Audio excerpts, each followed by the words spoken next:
Amaechi and Wike prepares to run for president. As the countdown to 2023 continues, alliances are shifting and permutations are shaping up. This day can authoritatively report that Minister of Transportation Rotimi Amaechi is preparing to throw his hat into the ring as a candidate for the 2023 presidential race. Just as arch rival and Rivers State Governor Nyesom Wike is also putting machinery in motion to bid for the top post. While this day reports last week that a section of the North and loyalists of President Muhammadu Buhari favored former President Goodluck Jonathan, there are strong indications that Amaechi and Wike are equally eyeing the country's top job. The North embrace of Jonathan is predicated on his track record. He held sway from 2010 to 2015 when he lost a re-election bid. The former president accepted defeat when he could have used the machinery of government to rig the election and remain in power.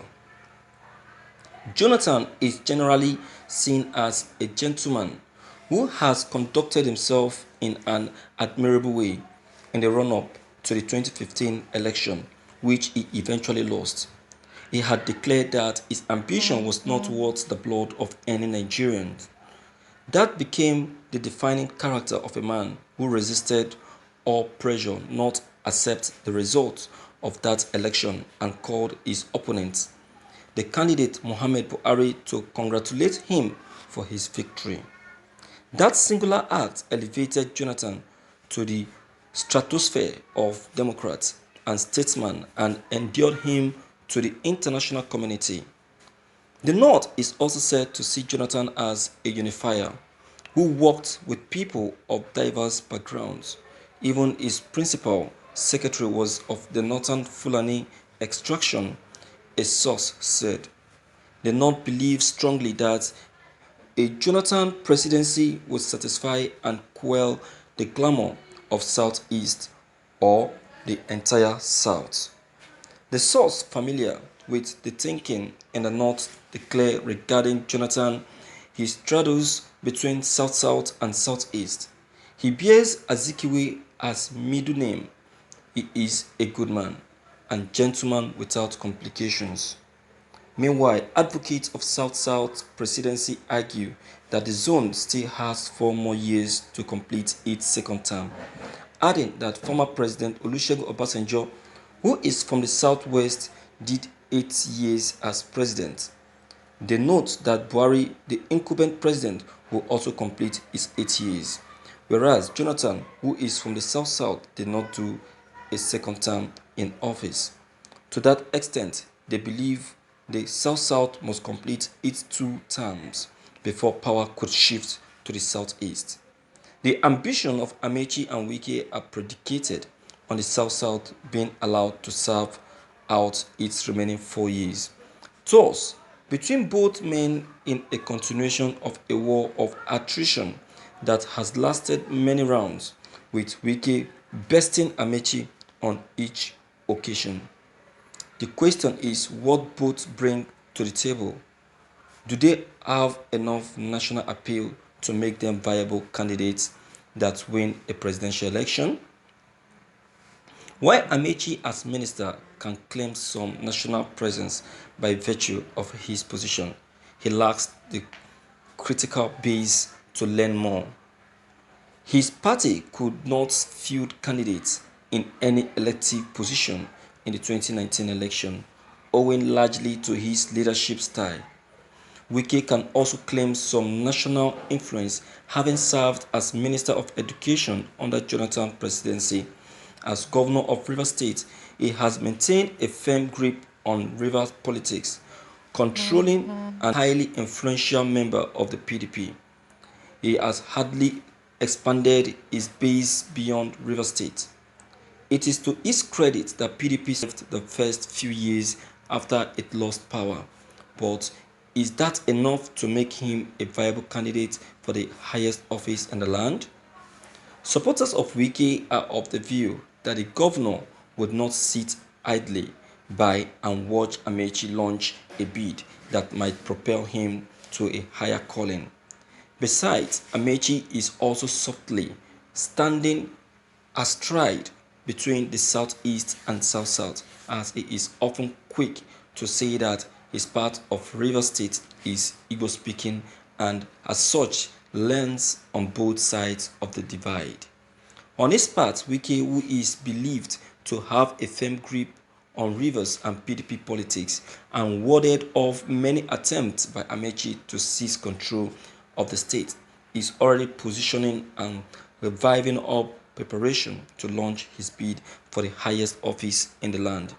The fear in the camp is that should Amaechi launch a presidential bid and for some reasons succeed, he might use the full might of the federal government to move against Wike and his supporters.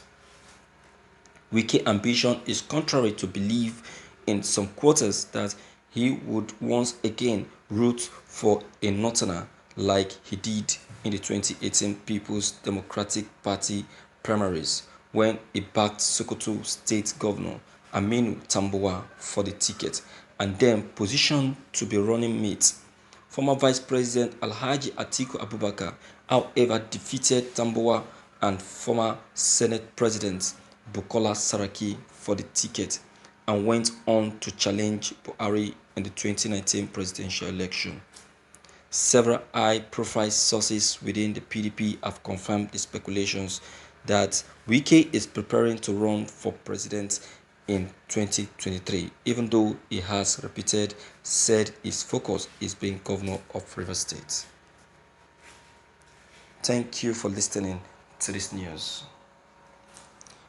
My viewers, if Wike aspires to become a president of this country, that's not an issue.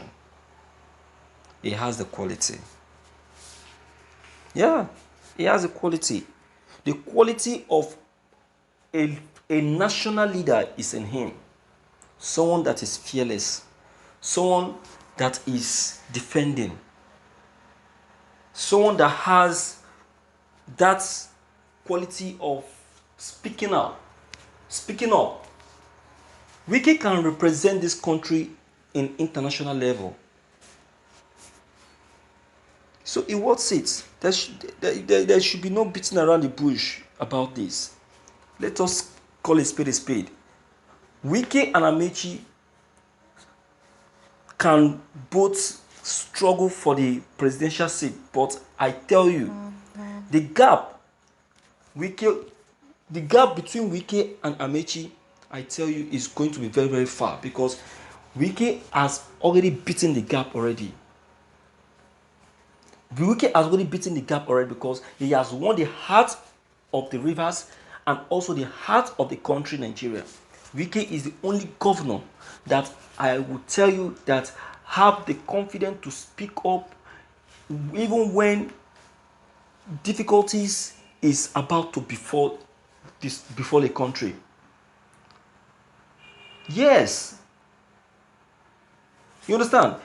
Look at the issue of Joy Nuni, the NDDC fraud, how they embezzled the 40 billion naira.